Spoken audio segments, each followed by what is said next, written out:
Hello, and welcome in everybody. Welcome in everybody. My name is Jeff Lightsy Jr. here with the Black Boss Channel and Victory Formation. Thank you guys for tuning in. I have a special guest today, Mr. Kyle T. Mosely of HBCU Legends via Sports Illustrated. How are you doing today, Kyle? What's going on, Jeff? How you doing, sir? I am doing really well, and I am thankful that you were able to come on here so quickly. I shot you a message. You were very responsive, so that I'm always thankful for, and I'm glad to get into some of these topics because HBCU sports, specifically HBCU football, is booming. And you broke a story earlier this week that got a lot of people excited. But before we get to that, Kyle, I want to ask you, how long have you been in this HBCU sporting space, and how has it been since you started the HBCU Legends? Well, HBCU Legends started as a concept at the end of last season. We kicked around the idea of what could possibly be because HBCU sports wasn't getting the coverage that we thought it should have on Sports Illustrated, right? So I started with the concept during the spring session, covered the guys, covered the teams in the SWAC mostly, not in MEAC, because MEAC wasn't playing. So it was successful trial run. So summertime comes around. They wanted to have a site up and running. We went forward and we did some excellent coverage. I really came in at the right time to be able to cover. Now, I'm an HBCU grad. Ooh, I shout come out to from an that. HBCU family. Look, Okay. the house. The house. Okay. Right? Okay. All Yeah. right. So I'm an HBCU grad. My dad went to Southern. My mom went to Dillard. My grandmother went to Dillard. My aunts, uncles went to Dillard, Grambling, Southern. So I come from an HBCU family from New Orleans, and that was in my blood. So I knew about HBCUs. I met Coach Rob before, had some time to be able to talk to legends, and I thought it was fitting when I had a conversation with James Shack Harris as well as Doug Williams to Mm. call this HBCU Legends. Awesome. Once again, we're talking to Kyle T. Mosely of HBCU Legends. Shout out to my cousin Bob, man. I just saw he was in the building. Shout out to him. Hit the thumbs up button, like, share, subscribe. Now, since you've been in this space, since you followed HBCU sports because you, like you said, you're a graduate of the house. What has this looked like since you joined and been a part of this and been covering this? What does HBCU sports kind of look like? Because I mean, to me, in the last year, it is really taken off. What, from your perspective, what have you seen? Yeah, the same. Um, it's a tremendous rise in the popularity. It's almost like a renaissance in HBCU sports. Of course, football is going to always be the uh, the top of the list, the top of the food chain when it comes to sports, especially in the professional side, where I covered the New Orleans Saints. The football season is what you're going to do. You're going to make your money, your dollars there. But let's be honest. Deion Sanders was the story, Tell it. right? Tell it. Keep going. And and even coaches have to admit, and they started to admit toward the end of the season, mostly that his influence really helped propel the coverage in the SWAC, MEAC, SIAC, as well as CIAA. You had tremendous coaches already. You had guys like Damon Wilson over at Bowie State, who went time and time again getting the championships of the conference, going to the playoffs. You saw those type of guys. Mm-hmm. Then you had Deion to come in at the right time where the SWAC was doing well. You had Glass over at Alabama A&M. You had Coach Maynard. He was doing a tremendous job with those guys.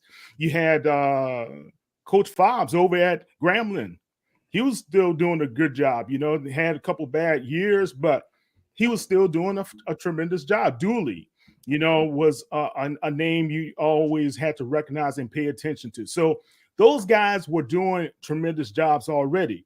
But sometimes you have to have that one person who can illuminate a situation, right? And look, I don't know if you're familiar with the situation I'm talking about, Jeff, is when I think it was like 3 or 4 years ago, Prime was on the NFL Network covering the NFL Combine in Indy. And that's when he spoke it into existence that I need to start an HBCU combine. Why don't we have more HBCU representation at the National Football League's combine? And that kind of hit a chord with a lot of people. Now, you got to give Ashley Robinson, as well as the president of Jackson State University, a lot of credit. Absolutely. Right? Because they rolled the dice and they came out winning big time. Yeah. With offering the opportunity to them, right, Jeff? Yeah. So, I mean, when you look at what's happening since, because a lot of people thought it was going to be a sideshow. I'll be honest with you. I heard it from colleagues. Oh, Deion just wants the limelight. Oh, he's just going to, he just got to get it. Oh. And I heard that from these guys. And you read it. You had guys like, was it Feinbaum? I think he questioned it for a second, right? A quick second. All of them was real quick. It was the problem, I think, and even on my show, I will say I never questioned it. I thought the approach was unorthodox. All the cameras, all the social media buzz. Like, you don't see Alabama do that. You don't see, Georgia do these kind of things. But now, since Prime has been doing it, you see more social media coverage with these programs. You see more cameras around these guys. You see more interaction. Like Prime, he was so touchable. Like, as a head coach of a college football program, and one that he says going to be dominant, it was just so unorthodox. It was something you had never seen before. And even I didn't question it. I was just like, will he be able to continue? Because, like, this is Prime. It's like, will he be able to be Deion Sanders, Coach Prime, as a head football coach of a Division I program? That was the only thing that I was kind of like, will he be able to be himself? And surely, that's been the case the entire time. Look, man, it was a shock. I remember I was covering a story for the Saints early that morning, September 21st, and I think it was really, the leak came out the day or two before, right? That they were thinking about extending him an offer. And when you finally saw those pictures flashing of him sitting there with the Jackson State jacket, the white cap on and everything else, I was like, man, this is reality. Yeah. This wasn't something that Coach Prime was just bumping at the gums about, right? You're right. So it became one of the situations that either he's going to do well and succeed, or he's going to fail miserably. And knowing what you know about Coach Sanders over his career, I've seen him since he was in the college all the way through, because we're kind of the same age, right? But I had that feeling that he wasn't going to go down fighting the good fight. Absolutely. So I'm proud. And I told him that when I had a chance to speak with him. I'm proud of him. I'm proud of what he's been able to accomplish. I saw HBCU sports when I was young. The first Bayou Classic was in New Orleans at Tulane Stadium, not the Superdome. Okay. I was there. I saw 72,000 people in Tulane Stadium. Wow. Mostly African American, right? Yeah. And Tulane Stadium at that time had the capacity over 90,000. Okay. So let me just give you that perspective. Okay. So I saw Doug Williams throw the ball up and down Tulane Stadium field. And the Southern faithful, like I was, crying. And I told Doug that. I said, I didn't appreciate that, Doug. I was crying that day. I was like, I think I was 6 or 7 at that time, man. And he was just, man, Doug was just throwing that ball. But I'm saying this because I saw the heyday. My family participated in the Bayou Classics. We were there. We were a part of it in that whole fabric. My godfather was good friends with Coach Robs and the assistants and all these other guys. So he knew what was happening, the inner workings of Grambling, and how well respected Coach Rob was across the landscape of not just football, but sports as a whole, right? Mhm. So then you have the 90s, the 2000s, the 2010s. There was a lull in HBCU sports. Mhm.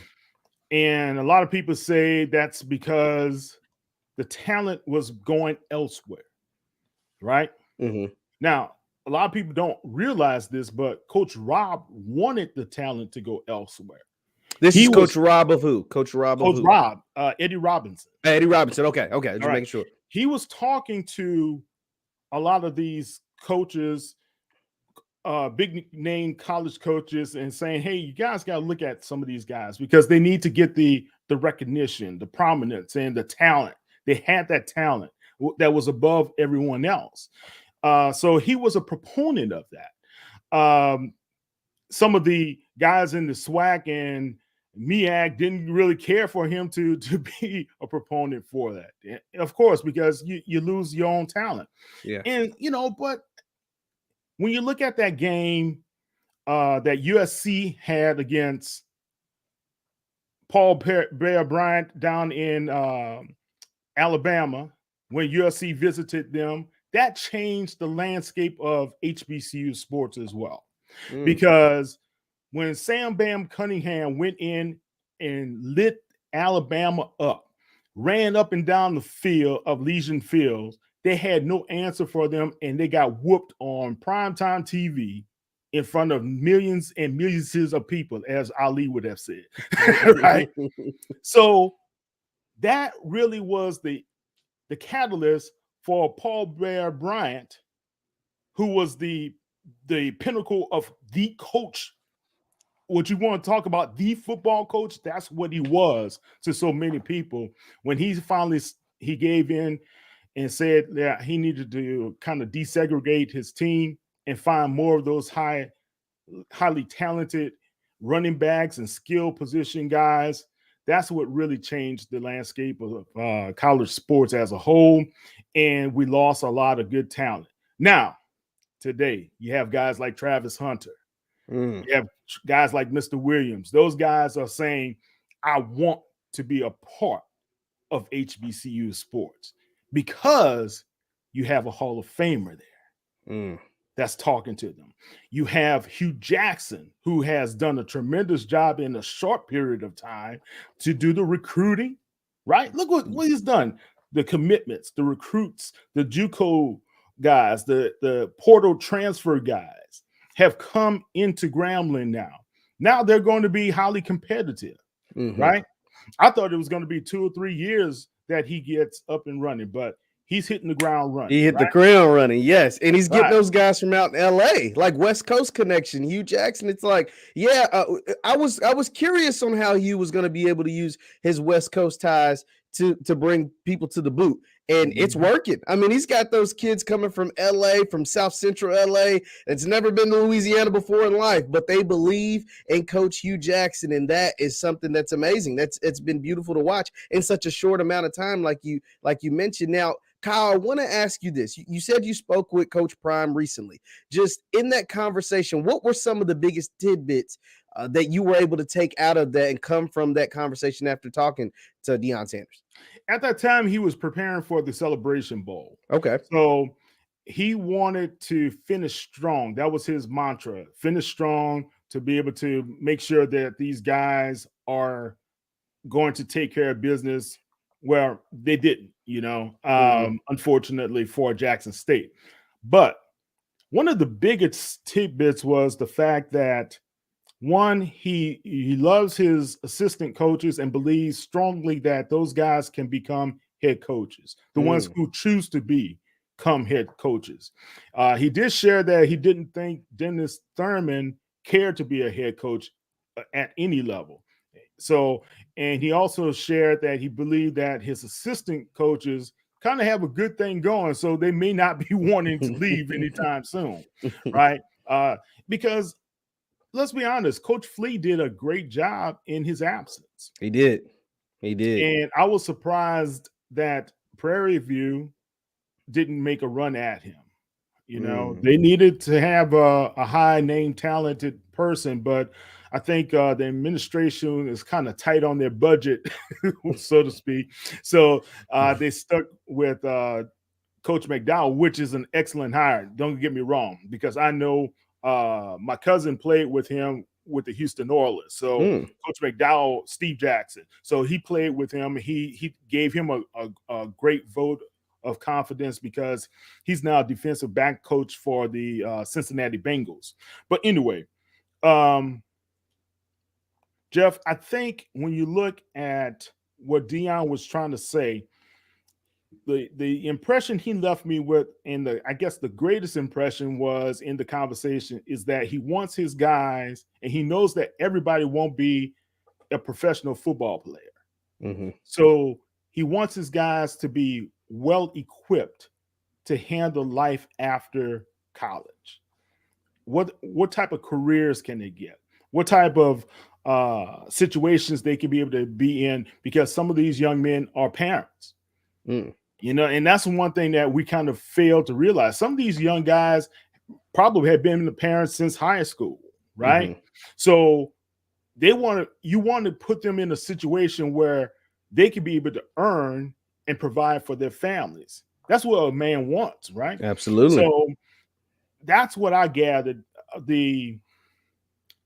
That's what is the intangible factor that a Lane Kiffin or a Nick Saban can't give to these guys. To understand their plight as a young minority kid growing up in an inner city situation, and how this sports life can impact me as a whole and transform my life and other people who may be dependent upon me. So that's what I gathered as more important than anything else than when we were talking about sports. Wow, that's awesome, Cal. That's awesome. Once again, we're talking to Cal T. Mosely of HBCU Legends. Be sure to hit the thumbs up button, guys. Like, share, subscribe. Now, Cal, you broke some news this week. I mean, it was pretty big. You spoke to Jerry Rice, the legend, the GOAT. The GOAT. Jerry Rice, the GOAT. He's undisputed. He's undisputed. And when you spoke to him, it was something that wasn't on the radar. You asked him straight up. You said, hey, is coaching something you're interested in? And Jerry said, not until Deion. Not until Deion. And now it looks as if Jerry Rice could potentially be roaming the sideline somewhere. Just talk to me about that conversation. And what was your reaction when you heard Jerry Rice say that he could potentially be, interested in coaching an HBCU program? Well, I got to applaud first Deion and Jerry, both being Hall of Famers, who took the time to just have a good casual conversation, number one. Number two, Jerry was very loquacious in the conversation. I got more of the video that's coming out this weekend. Absolutely. So the first part of the video, when we were talking about business, I think he's representing Lay's in this promotion for Golden Ground chips. So that's coming out for the NFL. Then I didn't ask this of him. He came out straight and said, hey, man, I'm proud of Deion and what he has done at Jackson State. And him being a former HBCU player himself from Mississippi Valley, right? There's that kinship that you have to be proud of, what you see in HBCU landscape of sports right now. So then Jerry, you could tell that he had an interest in what was happening with HBCU sports, because my follow-up question was, Mississippi Valley has done very well this year toward the end of the season, right? So what would you do? What's your thoughts, so to speak? And he came right out and said they need to focus on recruiting, getting people of high level talent on board, Jogged my memory. That's what Deion said in my conversation with him as well. If you Mm. can't, as a head coach, can't recruit, and you can't recruit a good staff to come along with you, you're not going to be successful. Okay. And then I had to ask him, have you ever contemplated becoming a head coach? And that's when it came out. He had. I mean, look, it was kind of shocking, but think about this, man, Jeff. A couple of months ago, Kevin Hart did a one-on-one. I think that what's the name of it? When he gets into the ice water with the guy. Yeah, the little ice bucket show. I know. Yeah. Okay. All right. So he did a one-on-one with Jerry, and he said, "Who did you hate?" And I wrote about this as well. Jerry said, "I hated Deion Sanders the most." And it wasn't because he hated him as a person, because he knew this guy was going to do what? Push him every day. Even when they were just across from one another, he knew I had to run the best routes, because Deion could probably already figure out which route I'm going to run and how I was going to get open. So what's that telling you? There's some admiration there. Absolutely. Right? There's some respect. So therefore, I took it when Jerry said that because of Deion, he has given it thought. It's through the respect and admiration that he has for him. Now, Kyle, from your conversation, do you think that this is something that Jerry Rice really would consider? Like, say, I mean, obviously it looks like all the SWAC jobs are filled up now, but say 1 or 2 or 3 of them pop open next fall or next summer. Is this something that you can see schools start to reach out to Jerry Rice and, shake the, dust the tires off shake those tires and see if anything's there? Yeah, look, covering the NFL for a number of years, you always see one thing: it's a copycat league, right? That's so true. Why couldn't the college ranks become copycat? Well, they have. Oh yeah, they most certainly have. Eddie George, right? Hugh Jackson, Robert Massey. He played for the Saints. He's out at Winston-Salem, right? Bubba McDowell, Bubba McDowell, Eddie Robinson Jr., right? Yeah. So you see it kind of building steam there. It's coming. It's building up. That pressure is coming. And that's why some of these Division I coaches went off and talked negatively about NILs. Think about it. Absolutely. That was done on purpose. Absolutely. Keep going. Yeah. Look, Jeff. It's not an accident that Nick Saban addresses a huge topic like this, right?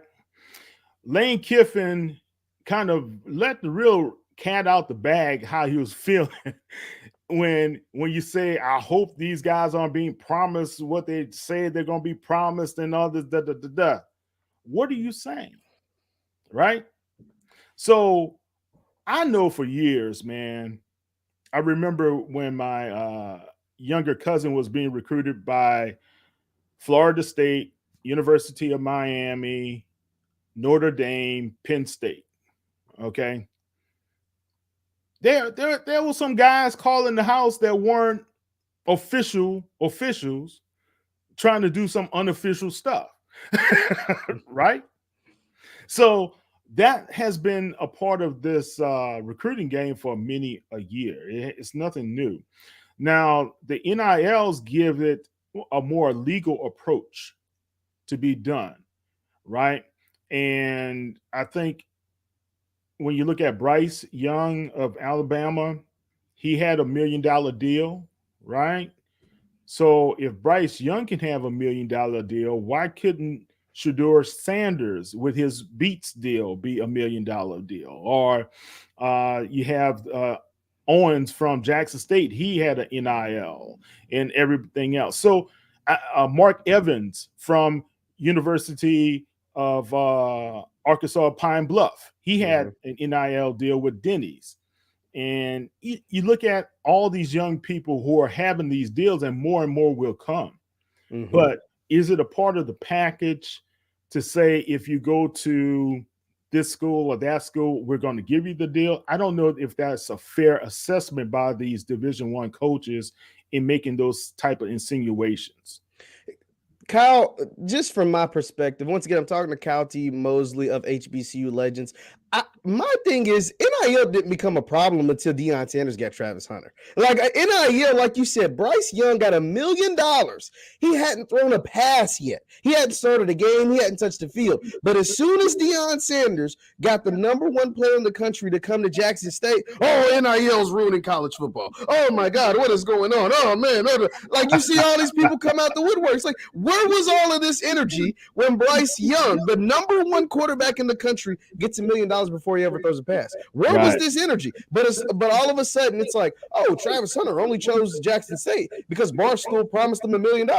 No, that's not it at all. It's because he wanted to go play, learn from the best, and play in front of 60,000 people that look like him. I don't see a problem in that. I didn't see a problem at all. You and I won't see a problem in that, Jeff.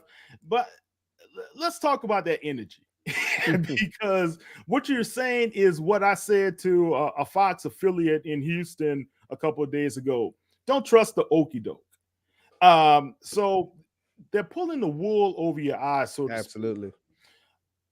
You remember in the movie Gladiator when the emperor finally found out that Russell Crowe's character Maximus was alive, right? Mm-hmm. So the character came up, his buddy came up to him and said, hey, look, he's going to have to kill your name first before he kills you. What does that mean? He's got to damage your reputation, because if he just straight up and killed Maximus, he was going to be a martyr. He was going to be beloved more. He didn't want anyone to be beloved more. So they've got to damage your reputation. And I think that the insinuations became damaging a hit toward Coach Prime's reputation, right?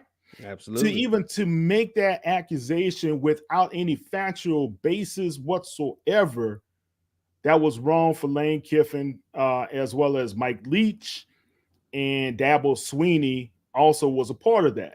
Now, I got to give Jimbo Fisher at Texas A&M credit, because he said, look, we've been doing this for years. I mean, he ain't lying. He ain't lying. He did not lie. So why are we talking about it now? Yeah, it's only because the black kids are choosing the black schools. You don't have to put it that bluntly, but I will, because that's what it looked like to me. Like I said, all these other players, like I just read an article. And now this is just rumor. These are rumor reports, so I'm not stating them as facts. But I did read this, that Texas A&M dished out $30 million. They just pulled in the #1 recruiting class in the history of recruiting, according to 24/7, as far as points go.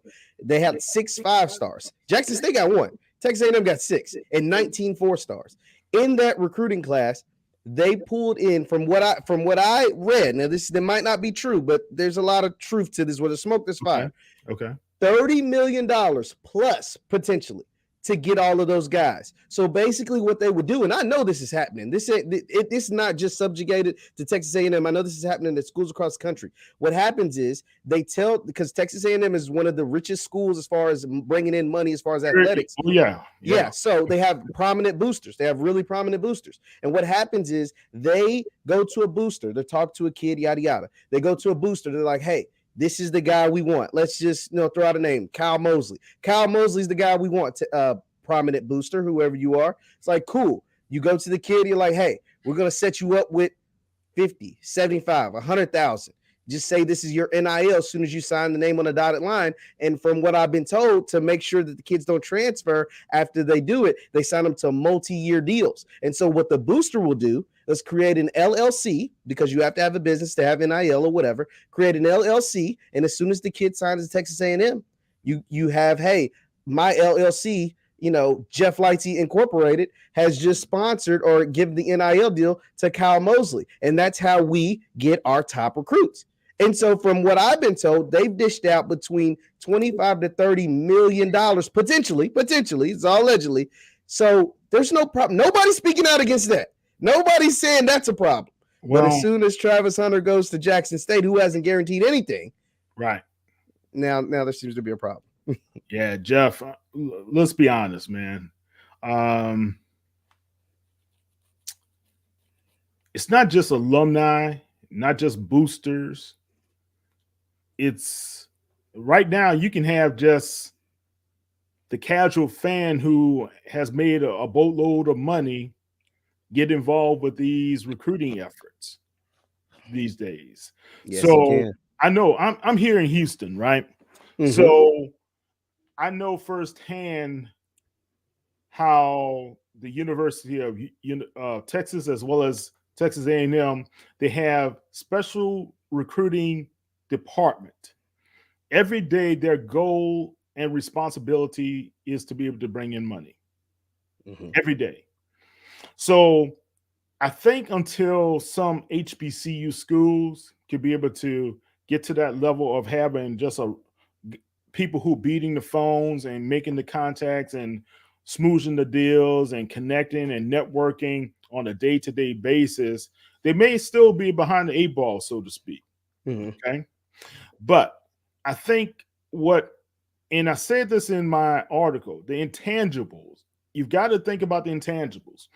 So when I made a decision to attend Morehouse, it wasn't because I couldn't attend Tulane or Loyola or LSU or someone like that in my backyard. It's because when the guy talked to me about hold on one second, I'm sorry. When the Oh, that's guy fine. talked to me about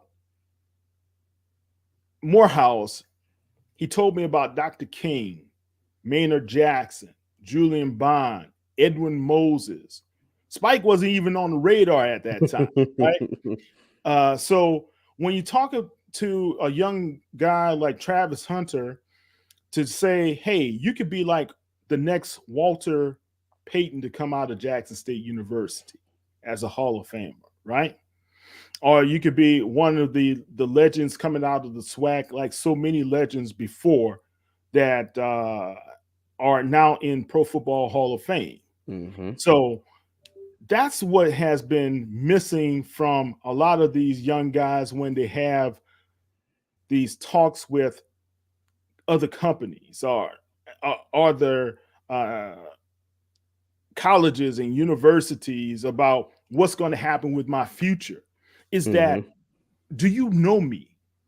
Do you know who I am? Do you understand who I am? And I think Deion, think about it. He comes from a single parent home.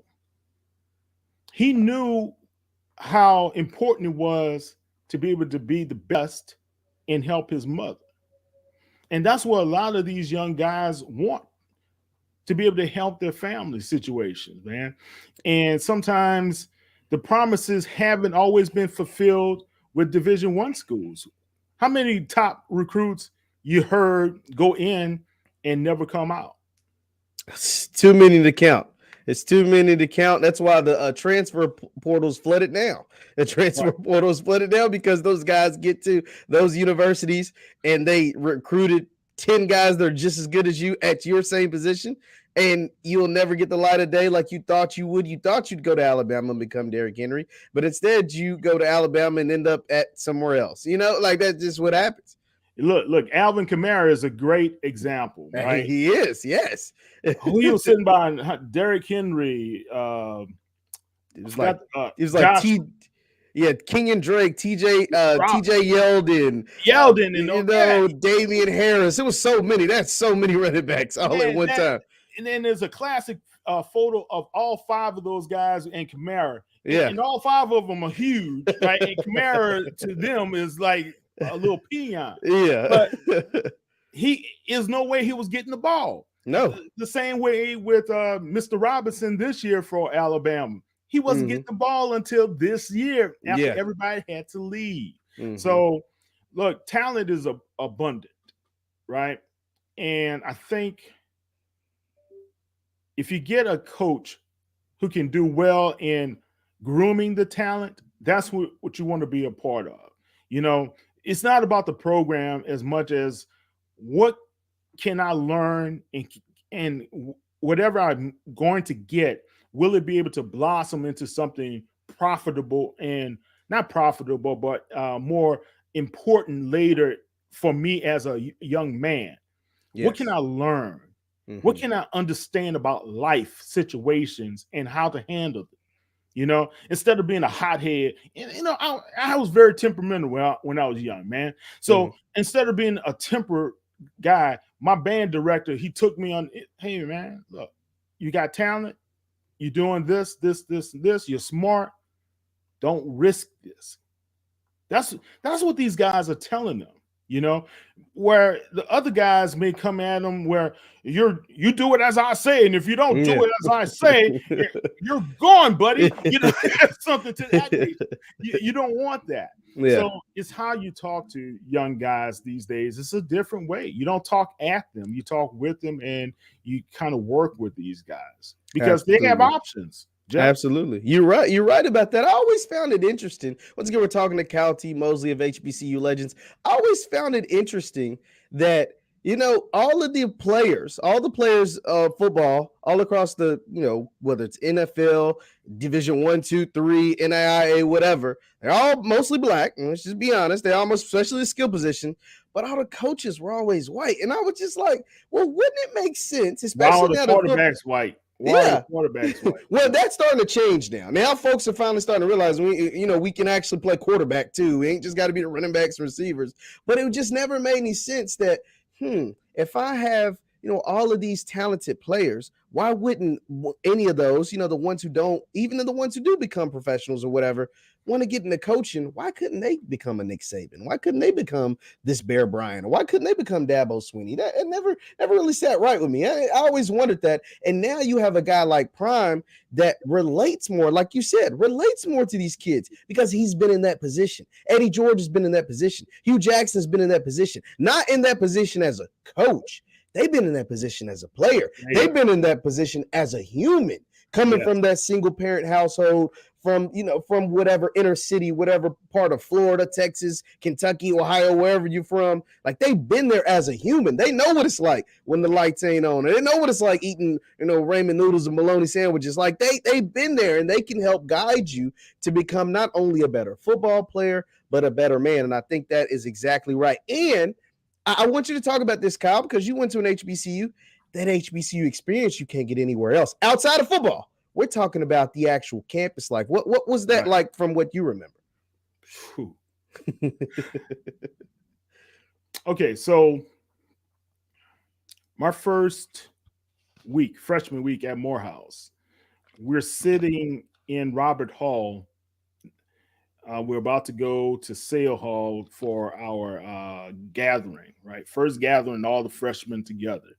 Sale Hall, all older chairs and wood chairs, and some of them didn't even have seats in them and everything. So, but anyway, long story short, you go look to the left, look to the right. That person may not be there at graduation. You've heard that before, right? Mm-hmm. Which is true. And some of those guys weren't. But better than that, Jeff, when I was listening to Bernice King, Dr. King's daughter, give an address at Spelman on why we should vote, because it was a presidential voting year that year. I was 17 when I attended Morehouse, so I didn't even think I could vote, but I could, based upon the requirements, whatever. So when I'm handing my voter registration card, there's Coretta Scott King. Wow. Okay. So tell me, Jeff, I mean, how many people can actually say they've been in the presence of what we classify as black royalty, so to speak, right? The Obamas are now that epitome for African Americans in the United States of America. But it was the intangibles. Every week we had like a convocation where we got to hear Earl Graves. We got to hear other notable speakers. Desmond Tutu and those guys came to Morehouse, and we got to see people who of importance on the weekly basis, not on a daily basis, but a weekly basis. I mean, not monthly, but on weekly, we heard and we heard. And then you got to interact with young ladies at Spelman, people at Morris Brown, at Clark Atlanta U. So the whole experience of the Atlanta University Center was a great experience. Then my sophomore year, Spike Lee started to film School Days. So you got to see the process of what he was doing and being some of those scenes and stuff. So those things now, after all these years, I'm telling to my son, I'm able to articulate to him the importance of what I was able to receive at a historical Black college and university. You know, my grandmother went and she graduated from Dillard University in the 30s. Right? Wow. So think about that. And then she went on to Atlanta University. So at my graduation, I'm talking with her. She said, "Look, that used to be my classroom." I say, "Oh, that's where you attended?" No, she said, "That's where I taught." So those things, man, it's just great to have people who of influence to come and speak with you. You're not going to get some of that at some of these other PWIs or Power Fives or whatever. You're not going to have people to really take an interest in you. And you look at what Young Dolph, the rapper, and he was slain, but a few months before he lost his life, he was there at Jackson State in the locker room with those guys celebrating wins. It Right? was. Now, think about how those guys are going to be able to talk about that. Man, I remember when Young Dolph came into our locker room and talked, hung out with us. You don't get that, man. You don't.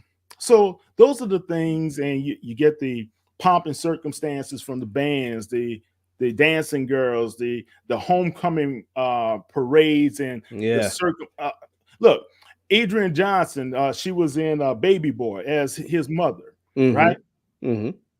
She was my homecoming queen my freshman year at Morehouse.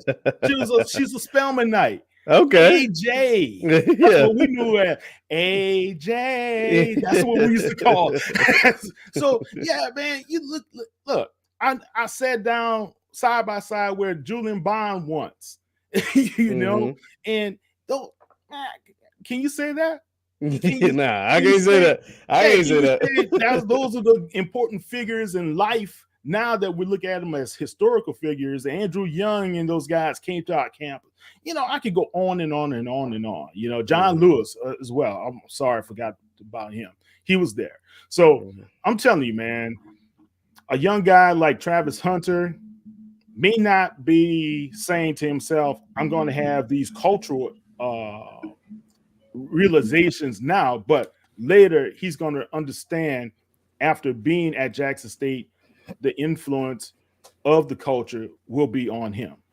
Absolutely. Once again, we're talking to Kyle T. Mosely of HBCU Legends. Be sure to hit the thumbs up button, guys. Thanks for all the comments and the participation. Now, Kyle, I'll get you out on this. Just we see what Coach Prime is doing. We see what he's doing as far as at Jackson State with the SWAC, but we also see his impact getting Eddie George as the coach at Tennessee State. Hugh Jackson is now the coach at Grambling State. Jerry Rice has expressed interest. Where do you see this going? If you had like a prediction, what are some of your things that you're looking forward to from just HBCU sports in general after this? I mean, it's only been year one. This was literally, we just wrapped up year one of Deion Sanders coming to the SWAC, coming to Jackson State.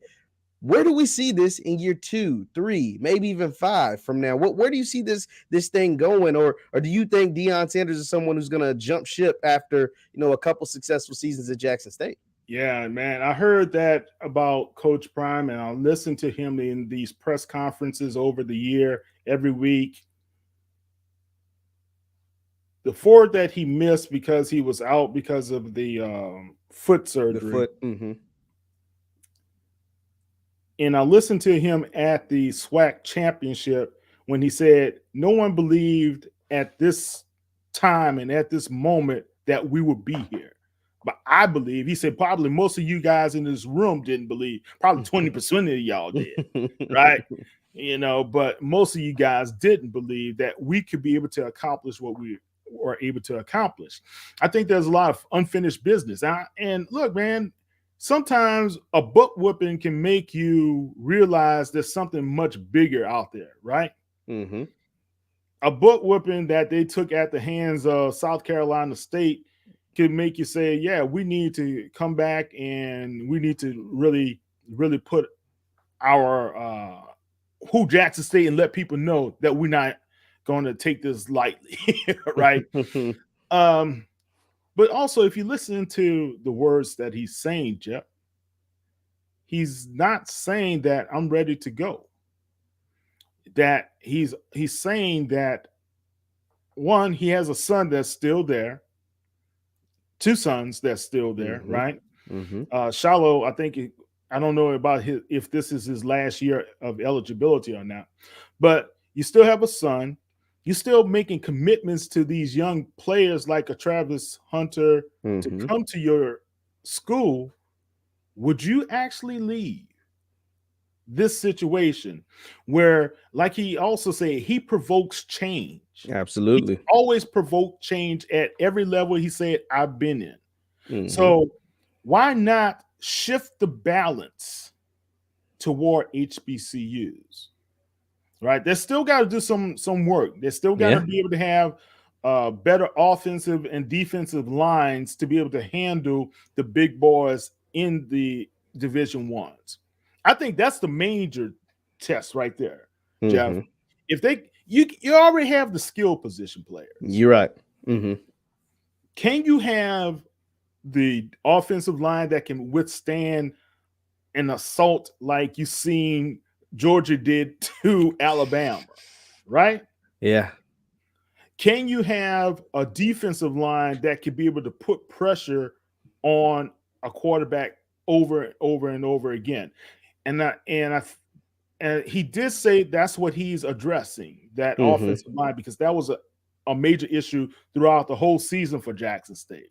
But until HBCU schools have better offensive and defensive lines, they're always going to be under some of these FCS schools. So I was in Hammond when the Rattlers took on Southeastern Louisiana. I was at that game. You was at the game. And they're being pushed around. Mm-hmm. I'll be honest with you. Yeah. No. And Coach Simmons can probably attest to this. And the score reflected it. I mean, it was like 38-14, I want to say. It was like, yeah, it was like the score. Cole Kelly was like I think he's 6'4", 6'5". Man, that kid playing looked like he was 6'7", 6'8" on the field as a quarterback. And that ball was running over people. Mm-hmm. Okay. So all I'm saying is this: you can have great talent at this level. You want your talent to be up here. So you always are going to find those Travis Hunters and whomever else to get you to where you need to be at. And I think that's his challenge. And I think he's really taking it seriously, that he can go in and make more of to bring more of the talent that they need to challenge teams in the next through 2 to 3 years. Because I don't think he believes it can be done next season. It may be 2 or 3 years before he's able to really get there. Absolutely. I've made this, I've said this on my platform multiple times. In 1 year, Deion Sanders has been able to do more for Jackson State and make an impact on Jackson State and HBCU culture, not just sports, but the culture in general. He's been able to do in 1 year than he'd be able to do, because they always bring up the Florida State job, in 50 years at Florida State. Like, Florida State will never be able to appreciate him and love him the way those folks down in Jackson, Mississippi do. And not just in Jackson, Mississippi, but Black people across this country. Because he's given us, he has literally set a standard that you can't go in reverse anymore. You can't do anything. It's like, okay, Prime's doing it like this. Now we know that the excellence is there. He's brought in a number one player as far as high school recruits. He's brought in top recruiting classes as far as FCS, HBCU, whatever. He's done all of these things. So now I know it can be done. Now I know it can be done. I have an example in front of me that maybe that was never there before. As far as like the modern times, I'm gonna say as far as the modern times. No, I'm with you.